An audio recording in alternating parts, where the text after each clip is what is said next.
المسيرة الخضراء سنة 1975 اللي استرجع الصحراء المغربية، عرف يعني واحد جوج فترات مهمين: سنوات الرصاص ثم الانفتاح السياسي. محمد السادس ما بين 1999 إلى يومنا هذا يا إخوان ركز على التنمية بزاف والحقوق الاجتماعية، مشاريع كبرى: ميناء طنجة المتوسط، القطار الفائق السرعة، ورش الحماية الاجتماعية، دار إصلاحات دستورية 2011، تعزيز دولة يعني دور المغرب في أفريقيا والعالم.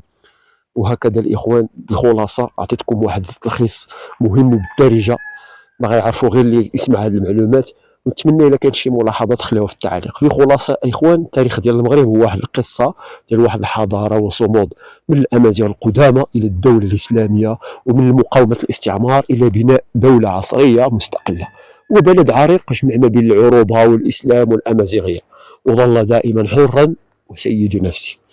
الى ذلكم الحين استودعكم الله. ديروا لنا واحد بارطاج ولايك، دعمونا المهم. السلام عليكم ورحمة الله وبركاته.